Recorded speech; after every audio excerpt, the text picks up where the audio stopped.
पूर्व भाजपा सांसद धर्मेंद्र कश्यप के काफिले का तोल कर्मचारियों के साथ टोल शुल्क चुकाने के लिए कहे जाने पर टकराव होने की खबर है। ये घटना एक हिंसक झगड़े में बदल गई, जिसमें भाजपा समर्थकों ने टोल कर्मचारियों पर हमला किए और घटना का सीसीटीवी फुटेज सोशल मीडिया पर वायरल हो रहा है। और ये घटना फरीदपुर पुलिस स्टेशन क्षेत्र के एक टोल प्लाजा पर हुई।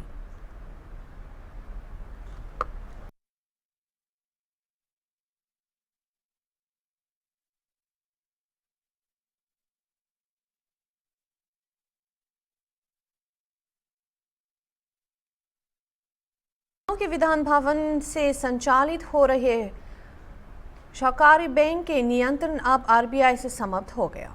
अब बैंक 1932 के वर्ष की तरह क्रेडिट सोसाइटी से संचालित होगा और सहकारी बैंक से क्रेडिट सोसाइटी की लंबी यात्रा में ये गलत नीतियों के कारण कई अनियमितताएं की गई, जिसके कारण इसका संचालन पुराने सिस्टम के अनुसार होगा। इस संदर्भ में हॉर्नबिल टीवी बोर्ड के अध्यक्ष और उत्तर प्रदेश के अध्यक्ष अर्जुन देव भारती के साथ एक विशेष बातचीत की।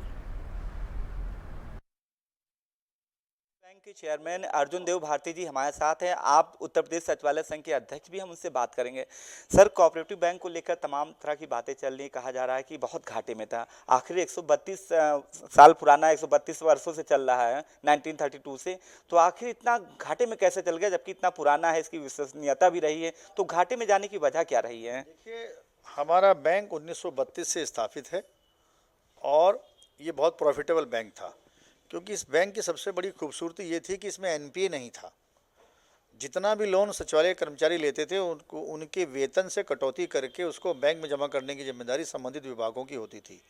तो ये बैंक 1990 तक 1995 तक बहुत बेहतर स्थिति में था, परंतु कुछ पुराने जो संचालक मंडल रहे उन लोगों ने गलत नीतियों का इस्तेमाल किया और गलत नीतियों के कारण कुछ लोगों ने सिटी कोऑपरेटिव बैंक में पैसा जमा कर दिया, 20% लाभांश बांट दिया गलत तरीके से, और दूसरे ये किया कि आरबीआई ने जो गाइडलाइन लगाई थी उनका पालन नहीं किया, तो 1 करोड़ रुपये आरबीआई ने टैक्स लगा दिया। दूसरे एक संचालक मंडल ने तो यहाँ तक किया 2011-12 में कि उन्होंने लोगों को एफडी दी, आधा % 1% ज़्यादा ब्याज पे, और जब एफडी मैच्योर हुई तो बिना टीडीएस काटे उनका पैसा लौटा दिया। और जब इनकम टैक्स ने यहाँ छापा मारा बैंक में, तो ये पता लगा कि 6.5 करोड़ रुपये इनकम टैक्स वसूल लिया उन्होंने बैंक से। तो लगभग 10-12 करोड़ रुपया जो बैंक की शुद्ध आय थी वो सिटी कोऑपरेटिव बैंक में डूब गई, इनकम टैक्स में चली गई, शेयर लाभांश में चली गई, और वो जो पेनल्टी आरबीआई ने लगी उसमें चली गई, जिस कारण ये बैंक घाटे में आ गया। अभी आपने कहा जो लोग उसमें थे वो उनकी गलत नीतियों के कारण, उनकी गलत नीतियों उसमें तमाम जो है सचिवालय संघ के कर्मचारी, चाहे 4th क्लास हो या ऑफिसर रैंक के हो, आखिर उनकी गलत नीति जब चल रही थी, उनकी नीतियां उन पर थोपी जा रही थी, तब आप लोग कहाँ थे? उसका विरोध क्यों नहीं किया? जबकि 1932 से चल रहा, आप कह रहे 19 तक की जो है इसकी क्रेडिबिलिटी थी, उसके बाद धीरे धीरे लॉस होती रही, तो इसका आखिर जब होता रहा तो आप लोगों ने कोई विरोध नहीं किया, या जो खाता धारक थे उनकी तरफ से आवाज़ क्यों नहीं उठाई गई? देखिए, ये बात तब समझ में 2018 में लोगों की आई जब आरबीआई ने प्रतिबंध लगा दिया और नोटिस लगाकर यहाँ बैंक पे सारा कारोबार बंद कर दिया। तब लोगों को पता लगा कि क्या हो रहा है। तभी से हमने आरक्षण सचिवालय बैंक बचाओ समिति का गठन किया और समिति ने लड़ाई लड़ी, और तब हमने इसमें 2019 में संचालन शुरू कराया, और फिर लड़ाई लड़ते लड़ते बाद में हमने चुनाव लड़के उसमें हम उसके चेयरमैन बने और इस तरफ सरकार का ध्यान बटाया। अब जाकर, क्योंकि घाटा इतना ज़्यादा बढ़ चुका था, हमारे पास बैंक को ख़त्म करने के अलावा कोई विकल्प नहीं बचा था। जो लोग जिन्होंने गड़बड़ की थी, कुछ लोग सस्पेंड भी हुए, कुछ लोगों के खिलाफ कार्रवाइयाँ भी हुई, कुछ लोग खिलाफ और भी मामले चल रहे हैं, सभी लोग रिटायर हो गए, उनका कोई कुछ हो नहीं पाया और वो दंडित नहीं हो पाए, जिसका नुकसान सचिवालय के लोगों को उठाना पड़ रहा है। जैसे आप पहले कोऑपरेटिव बैंक था, आप बता रहे हैं क्रेडिट सोसाइटी हो गया। कोऑपरेटिव बैंक से जब ये मर्ज हो रहा है क्रेडिट सोसाइटी में, तो इसका खाता धारकों पे क्या किसी तरह का प्रभाव पड़ेगा? जो उनका अमाउंट जो जमा हुआ है उनका पैसा पर, और या जो पहले से अब उनको बेहतर सुविधा मिलेगी या नुकसान में रहेगा, इसको थोड़ा क्लियर कीजिए। देखिए, जब बैंक होता है तो वो बैंकिंग रेगुलेशन एक्ट में आता है और बैंकिंग रेगुलेशन आरबीआई देखती है। तो अब ये होगा कि आरबीआई का हम पे नियंत्रण खत्म हो जाएगा, और जितना हमारा शेयर मनी है, जो हमको सीएलआर और SLR और CRR मेंटेन करना होता है वो हम मेंटेन नहीं करेंगे। और जितनी भी पूंजी है हमारे पास हम उसको व्यापार में इस्तेमाल कर सकेंगे, व्यवसाय में इस्तेमाल कर सकेंगे। जहाँ तक हमारे खाता धारकों का संबंध है उनकी शेयर मनी सुरक्षित रहेगी, उनको हम लोन दे पाएंगे क्योंकि लोनिंग बंद है। जैसी लोनिंग शुरू होगी तो हमारे जितने शेयर धारक हैं उनका पैसा मिलना शुरू हो जाएगा और लोन शुरू हो जाएगा। कब तक ये व्यवस्था लागू हो जाएगी? ये लगभग अभी इसमें 4 से 5 महीने लग जाएंगे क्योंकि हमें RBI से परमिशन लेनी है, फिर रजिस्ट्रार कोऑपरेटिव से परमिशन लेनी है, फिर आम सभा, तमाम अभी फॉर्मेलिटीज़ पूरी करने में 3-4 महीने लग जाएंगे। पर हमें पूरा विश्वास है कि हम इस सोसाइटी को बेहतर स्थिति में ले आएंगे। यानी खाता धारकों को अभी 5 से 6 महीने तक इंतजार करना पड़ेगा जैसा कि आप कह रहे हैं। हाँ। दूसरा ये सवाल है, कोऑपरेटिव बैंक से आप क्रेडिट सोसाइटी में हो गया है तो इसका लोगों को फायदा मिलेगा ऐसे आपके मुताबिक? RBI की कंपेयरिंग में, पहले की कंपेयरिंग में, आपकी कंपेयरिंग में कितना फायदा रहेगा खाता धारकों का? पूरा फायदा मिलेगा क्योंकि अब पूरा प्रबंधकीय नियंत्रण संचालक मंडल के हाथ में आ गया है और पूरे पॉलिसी हमारे हाथ में आ गई है। और अब हम इसमें फ्री तरह से हमारा जो पैसा हमको CRR और SLR में मेंटेन रखना पड़ता था उस मेंटेन करने की आवश्यकता नहीं है। लायबिलिटी हमारी बढ़ेगी परंतु हमारा बिजनेस बढ़ेगा और जितने भी हमारे खाता धारक हैं उनके हित सुरक्षित हैं, उनका धन सुरक्षित है। हाँ, अर्जुन देव भारती जी हैं जिन्होंने साफ कहा है कि जितने भी कोऑपरेटिव बैंक के जो खाता धारक थे उनका पैसा सुरक्षित है और तमाम तरह की जो सहूलियतें उन्हें मिल रही थी, मिलती रहेंगी। हालांकि अब RBI से जो प्रतिबंध लगा था वो पूरी तरह से खत्म हो चुका है। अब क्रेडिट सोसाइटी से खाता धारकों को फायदा मिलेगा, हालांकि इसके लिए थोड़ा सा इंतजार करना जरूर पड़ेगा। वीडियो जर्नलिस्ट विजय के साथ अनूप चौधरी, हॉर्नबिल TV, लखनऊ। मध्य प्रदेश सरकार के वित्त मंत्री जगदीश देवदा ने वित्तीय वर्ष 2025 और 2026 के लिए 4,21,032 करोड़ रुपए का बजट प्रस्तुत किया। बजट में कोई नया कर नहीं लगाया गया और ना ही किसी कार की दर बढ़ाने का प्रस्ताव दिया गया। कैलाश विजयवर्गीय ने कहा कि राज्य के हर व्यक्ति पर 50,000 से अधिक का कर्ज और सरकार ऋण लेकर पैसे के आनंद ले रहे हैं। आम आदमी की स्थिति ऐसी है कि वो कर्ज की पेरियों में फंसा हुआ है। समझता हूँ कि 50,000 कर्ज हर व्यक्ति पे, जब प्रदेश की सरकार पे कर्ज है, आम जनता पे कर्ज है, तो कैसे आप युवाओं को नौकरी देंगे? कैसे आप दलित और आदिवासी छात्र छात्राओं को आप छात्रवृत्ति देंगे? मैं समझता हूँ कि सिर्फ ब्रांडिंग की सरकार है, बड़ी ग्लोबल मीट कराती है, हजारों करोड़ रुपए खर्च करते हैं, लेकिन प्रदेश के दलित, आदिवासी, पिछड़ा वर्ग के लिए इनके पास बजट नहीं है, उनके विकास के लिए, उनके भविष्य के लिए बजट नहीं है, किसान के लिए बजट नहीं है। तो ये मैं कहना चाहता हूँ कि हमारी पूरी कांग्रेस पार्टी विधायक दल इसका विरोध करती है, कर्ज के बजट का, जो सरकार कर्ज लेके घी पी रही है। पटल पे आया है, आपने भी देखा होगा 2014 में, 2004 में हमारे यहाँ प्रति व्यक्ति आय 11,000 थे, वो बढ़कर अब 1,52,000 से भी ज़्यादा हो गई है। ये प्रदेश के विकास की गति दर्शाता है और इसी गति से हमारा अभी बजट आने वाला है। ये विकास का बजट होगा और हमने सभी पहलू छुए ऐसा बजट होगा। एक और आज कैबिनेट में चर्चा हुई है। आप सब जानते हैं कि चंबल का बीहड़ पहले डाकू के नाम से विख्यात था। अब वहाँ डाकू नहीं रहे पर उस ज़मीन का सदुपयोग हो, इसके लिए बहुत ज़रूरी है कि वहाँ पर सिंचाई हो। तो सिंचाई के लिए हमारी नदी जोड़ो अभियान के अंतर्गत वहाँ पानी तो आने ही वाला है और उसके साथ झांसी यूनिवर्सिटी से संबद्ध होकर एक हार्टिकल्चर कॉलेज वहाँ पर खुलने वाला है। केंद्र सरकार उसमें 1,000 करोड़ रुपया दे रही है। ये चंबल ग्वालियर के लिए हार्टिकल्चर की एक बहुत बड़ी उपलब्धि होगी और सिर्फ चंबल ग्वालियर के लिए, पूरे प्रदेश के लिए, क्योंकि अब क्रॉप चेंज का समय आ गया है और इसलिए बहुत सारे राज्यों ने हार्टिकल्चर में बहुत सारी प्रगति की है और हार्टिकल्चर के उत्पादन को एक्सपोर्ट कर रहे हैं। हम भी इस दिशा में, जब यूनिवर्सिटी बनेगी तो निश्चित रूप से हमारे किसानों को उसका लाभ भी मिलेगा और क्रॉप चेंज में यह विश्वविद्यालय एक महत्वपूर्ण भूमिका अदा करेगा। Thank you.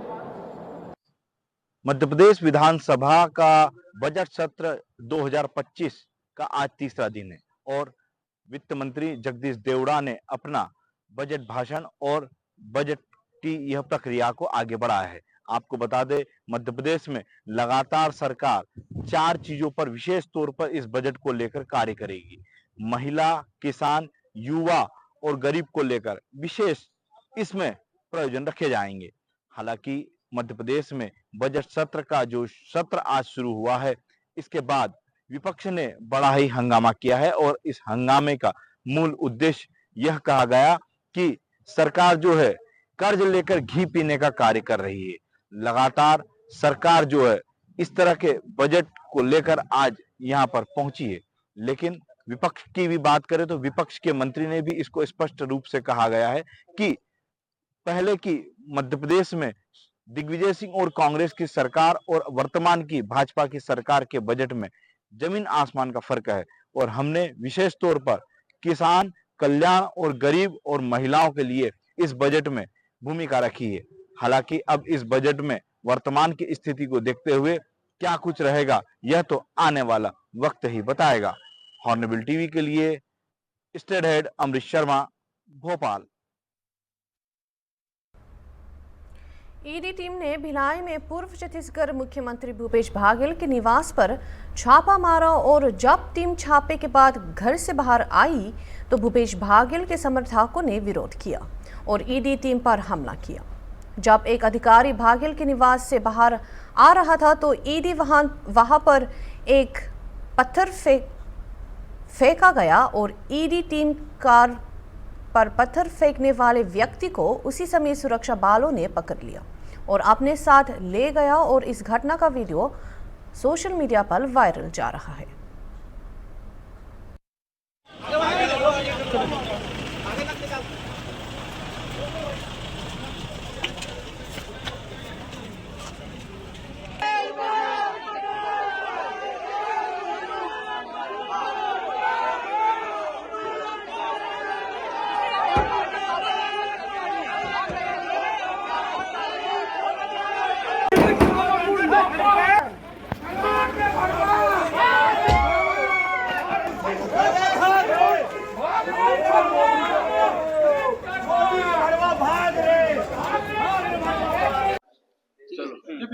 ईडी की कार्रवाई के बाद आप लोग कुछ कांग्रेसियों पर एफआईआर कल पूर्व मुख्यमंत्री श्री भूपेश बघेल जी के यहाँ ईडी की कार्रवाई की गई थी और कार्रवाई उपरांत जब ईडी की टीम वापस जा रही थी अपने कार से तो उस कार को घेरा गया था कार्यकर्ताओं के द्वारा और रास्ता रोक करके आवागमन बाधित करने का प्रयास किया गया था। शासकीय कार्य में बाधा डाली गई थी और भी गाली गलौज और पत्थरबाजी के भी उसमें प्रमाण मिले हैं।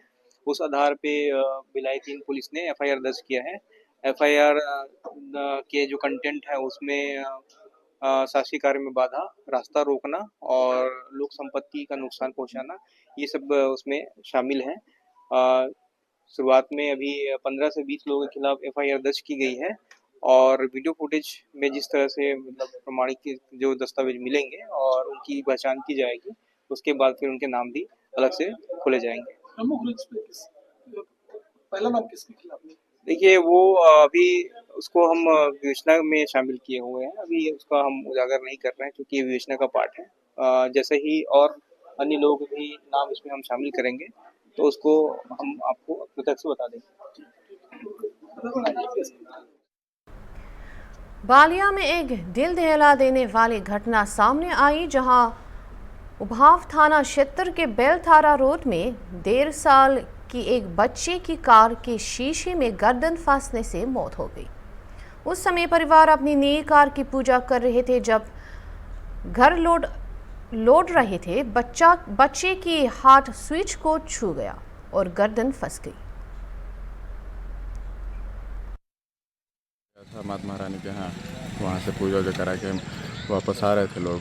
बाबू पीछे गाड़ी में बैठा हुआ था और शीशा आधा खुला था आधा बंद था और शीशे पे गर्दन थी उसकी, बच्चे की छोटे वाले कान्हा की, और उसके हाथ से पुशअप वाला जो बटन है वो दब गया और वो लड़का था समझ पाया नहीं, वो खट से शीशा जो है कि ऊपर चला गया।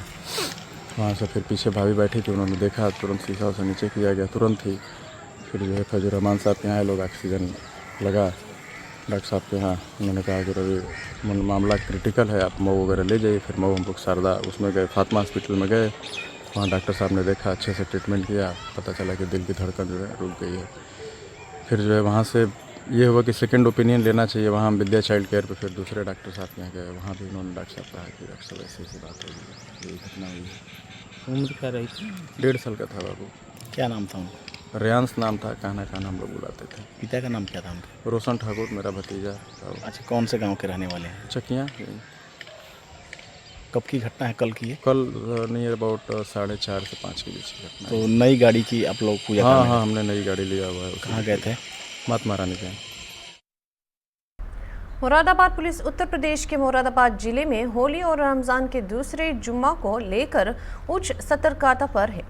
मुरादाबाद क्षेत्र के डीआईजी, एसएसपी, एसपी, सीओ और शहर के सभी पुलिस थाने के प्रभारी ने मुरादाबाद जिले में त्योहारों के मद्देनज़र एक ध्वज मार्च निकाला और मुरादाबाद डिवीज़न के संभाल जिले में पुलिस सतर्क है। होली और रमज़ान जुमा के एक साथ होने में देखते हुए मुरादाबाद में पुलिस ने जिले के संविधान क्षेत्रों में गश्त की है। होलिका दहन और होली का त्यौहार है, साथ में रमजान का महीना भी है और इसके दृष्टिगत जनपद के सभी थानों में वृहद स्तर पर फ्लैग मार्च निकाला जा रहा है, संवाद स्थापित किया जा रहा है। इसके संबंध में पूर्व में हम सब के द्वारा हर लेवल पर शांति समिति की मीटिंग की गई है। वो बीट वाइज, हल्के वाइज, चौकी वाइज, थाने वाइज और हर लेवल पे की गई है और अभी लगातार भ्रमणशील रहकर फ्लैग मार्च के द्वारा भी सारी चीज़ों का जायजा लिया जा रहा है। इसमें ड्रोन से भी निगरानी की जा रही है। गाड़ियों के द्वारा भी देहात क्षेत्र में हूटर सायरन के साथ में सभी गाड़ियों को एकत्रित करके वहाँ पर भी फ्लैग मार्च निकाला जा रहा है।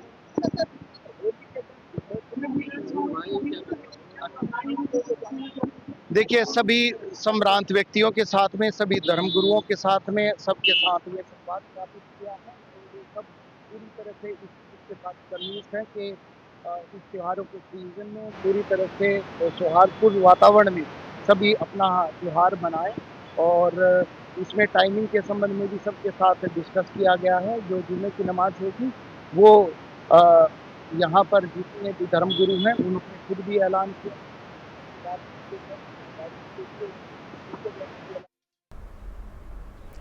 गुंडों ने अंधेरी रात में घर में प्रवेश किया और 2 लोगों पर हमला किया। स्थिति गंभीर है, जिसके बाद गांव में हड़बड़ मच गई और पुलिस ने गंभीर स्थिति में खून से सने 2 युवकों को जिला अस्पताल में इलाज के लिए लाया। उस समय पीड़ितों ने गांव के कुछ लोगों के खिलाफ गंभीर आरोप लगाए और कहा कि ये लोग भूमि माफिया जैसे लोग। इससे नाराज होकर लोगों ने अचानक रात में अंधेरे में डंडों और बंदूकों से उन पर हमला किया। एक मिनट। क्या हुआ? क्या नाम है आपका? विश्वजीत। कहाँ का रहने वाला?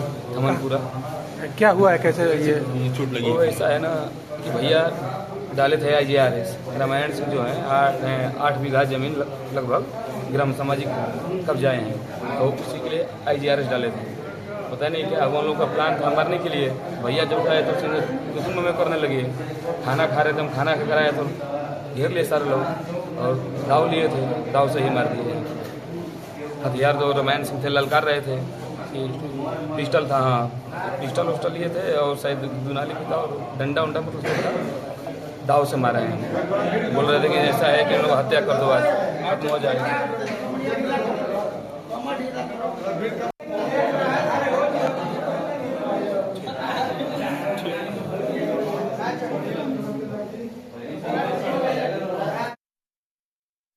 अभी के लिए इतना ही। दूसरे खबरों के लिए देखते रहिए हॉर्नबिल टीवी।